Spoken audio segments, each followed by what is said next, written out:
नमस्कार, जी बिजनेस में आपका स्वागत है। मैं हूं पल्लवी नागपाल चैरत। आज पहाड़ पर सियासत का सुपर संडे है। जी हां, देश के दो बड़े दिग्गज नेता आज उत्तराखंड के चुनावी मैदान में हैं।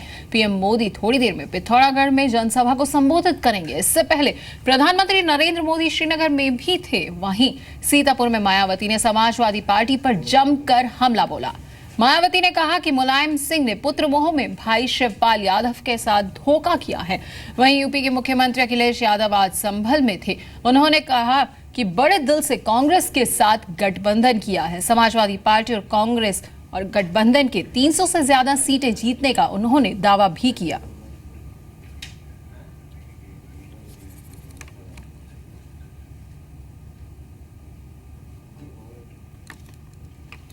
तो सबसे पहले बात प्रधानमंत्री मोदी की। प्रधानमंत्री नरेंद्र मोदी श्रीनगर में थे, जहां उन्होंने कांग्रेस पर जमकर अटैक किया। उन्होंने कहा कि जो कांग्रेस अलग राज्य का विरोध करती थी, वो कैसे उत्तराखंड का विकास कर सकती है। कांग्रेस के जरिए उन्होंने समाजवादी पार्टी पर भी हमला किया। मोदी ने श्रीनगर से कई तरह के वादे भी किए।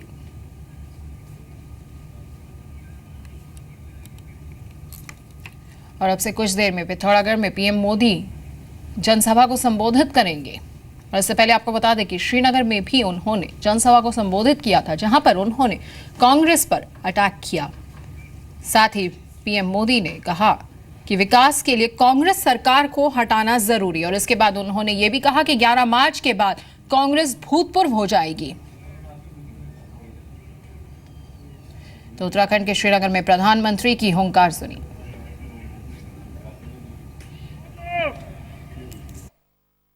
जो कभी कहते थे कि हमारी लाश पर उत्तराखंड बनेगा,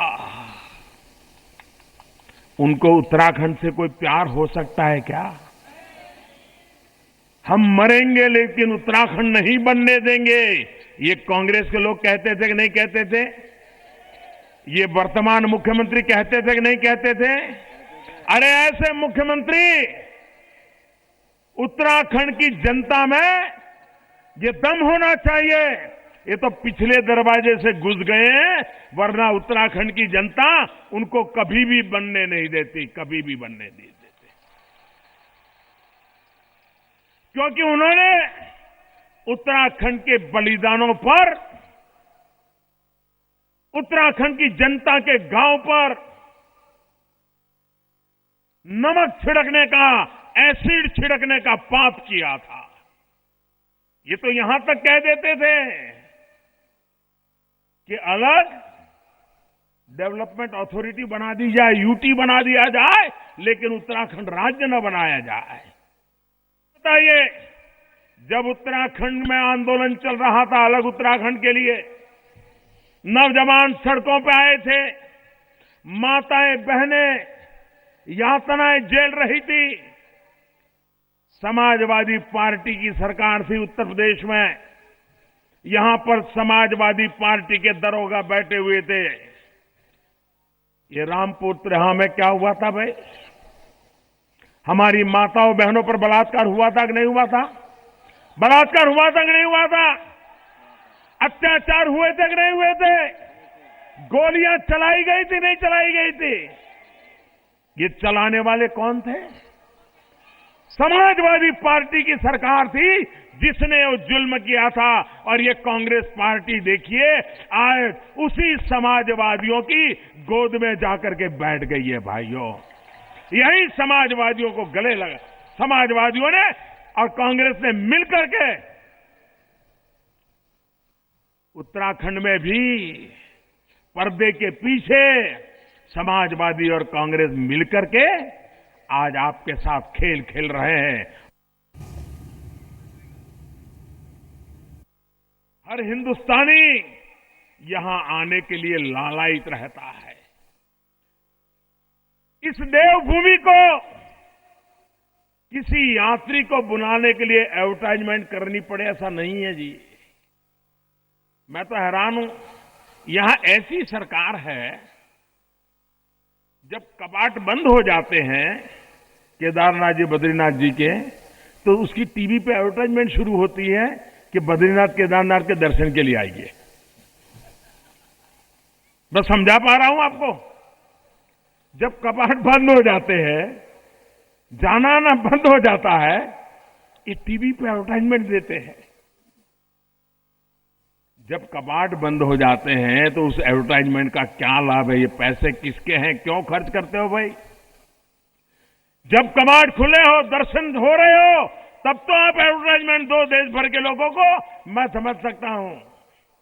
और लेकिन मैं कहना चाहता हूं, देवभूमि पर आने के लिए इस देश के किसी व्यक्ति को समझाना पड़े, इसकी जरूरत ही नहीं है। सिर्फ यहां व्यवस्थाएं कड़ी करो, देश के लोग यहां आना शुरू हो जाएंगे।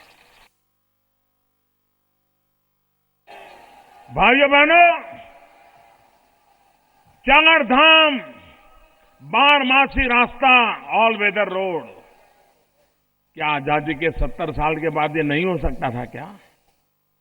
अरे जो यात्री आते हैं ना, पिछले 70 साल में जो यात्री आते हैं, उनको सिर्फ कहते एक डिब्बा रख देता दान पेटी, और लोगों को कहते कि उत्तम से उत्तम रास्ता बनाने के लिए इस पेटी के अंदर 10-10 रुपया दान दे के जाइए।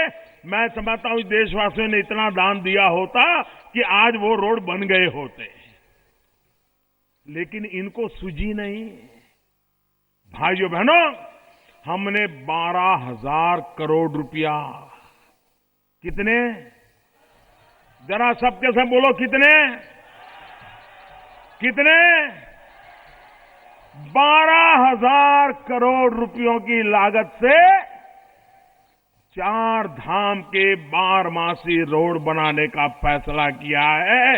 और ये उत्तराखंड को नहीं, पूरे हिंदुस्तान का सपना पूरा करने का हम काम कर रहे हैं जी। उत्तराखंड में इतनी ताकत है, यहां का पहाड़ हो, यहां की पानी हो, यहां की जवानी हो, ताकत से भरा हुआ है भाइयों बहनों। और अखिलेश यादव ने संभल में रैली कर एसपी कांग्रेस के 300 से ज्यादा सीटें जीतने का दावा किया। ये समय नहीं है इमोशनल होने का और गुस्सा होने का, क्योंकि उत्तर प्रदेश की जनता आपको समझ गई है। अब उत्तर प्रदेश की जनता ने समझ लिया है, और आपने न केवल उत्तर प्रदेश बल्कि देश की जनता को धोखा देने का काम किया था अच्छे दिन के बहाने। इसलिए उनका पतन भी शुरू, बीजेपी को हटाने का काम तो यूपी से ही होगा। 2017 के बाद 2019 में सफाया हो जाएगा, इस बात का भी यही चुनाव है। तो सियासत के सुपर संडे में हर पार्टी जो अपनी हुंकार भर रही है और अपनी अपनी जीत का दावा भी दे रही है। यहाँ पर अपने अभी सुनिए अखिलेश यादव की बातें। संभल में आपको बता दें कि रैली कर रहे थे और कह रहे थे कि नोटबंदी से जो है लोग परेशान हैं। मोदी सरकार के फैसले पर एक बार फिर उन्होंने निशाना साधा। वहीं मोदी सरकार के फैसलों पर बार बार निशाने साधते आए हैं, नोटबंदी को लेकर खासतौर पे। वहीं पैसा काला सफेद नहीं होता, ये भी कहा अखिलेश यादव ने। और इसके साथ साथ नोटबंदी के कारण किस तरह से कारोबार पर असर हुआ है, इसका भी जिक्र किया। तो यहाँ पर हर कोई जो है वो दूसरे के ऊपर अटैक कर रहा है, चाहे वो समाजवादी पार्टी हो या फिर बीएसपी की बात करें तो मायावती ने भी अटैक किया। और मायावती ने क्या कहा अखिलेश यादव को लेकर, ये भी आपको सुनाते हैं। और उससे पहले लेकिन आपको ये सुनाते हैं कि अखिलेश यादव ने क्या कहा। जो अच्छे दिन की बात कर रहे थे, जिन्होंने कहा कि हम अच्छे दिन लेकर के आएंगे, हमें और आपको सबको बैंकों की लाइन में खड़ा कर दिया। कोई बचा जो लाइन में नहीं खड़ा हुआ? सब लाइन में खड़े हो गए। और जो पैसा था 500,000 रुपया, हम समझते संभल वालों का भी नहीं बचा होगा, पुराना वाला तो सब जमा हो गया। और उन्होंने कहा कि जब सरकार बनेगी, काला धन आएगा, तो हम 15 लाख रुपए उनके अकाउंटों में पहुंचा देंगे गरीबों के। अभी तो 15,000 भी नहीं पहुंचा। और फिर लाइन में लगे बहुत सारे लोगों की जान चली गई। कई लोग जो अपनी मेहनत से कमाया था, ईमानदारी से कमाए हुए पैसे को लेने के लिए छोटा मोटा कारोबार कर करके जो मुनाफा कमाया था, उसको लेने गए तो कई परिवारों के सदस्यों की जान चली गई। किसी ने मदद नहीं की। अगर किसी ने मदद की तो समाजवादी लोगों ने उनके परिवार को 2-2 लाख रुपए देने का काम किया। आपने बीजेपी की बात सुनी, समाजवादी पार्टी भी किस तरह से अटैक करी है ये भी आपने सुना, और अब आपको तीसरा एंगल भी सुना देते हैं कि मायावती ने क्या कहा सीतापुर की रैली में।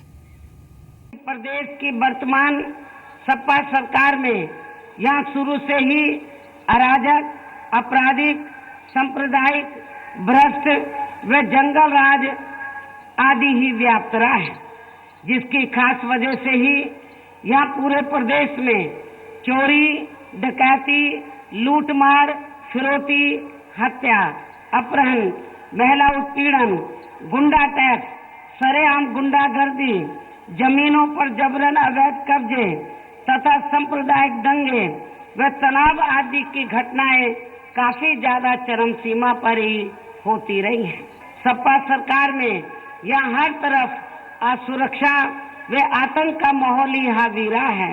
इसके साथ ही विकास के कार्य भी अधिकांश यहाँ आधे अधूरे ही किए जाते रहे हैं, जिनके प्रचार प्रसार पर प्रदेश की जनता का सरकारी करोड़ों अरबों रुपया अकेले यहाँ मीडिया में ही काफी बेदर्दी से खर्च कर दिया गया है। पूरे देश में एक ये भी आम चर्चा है कि बीजेपी व खासकर प्रधानमंत्री श्री नरेंद्र मोदी ने नोटबंदी के लिए गए अपने इस फैसले से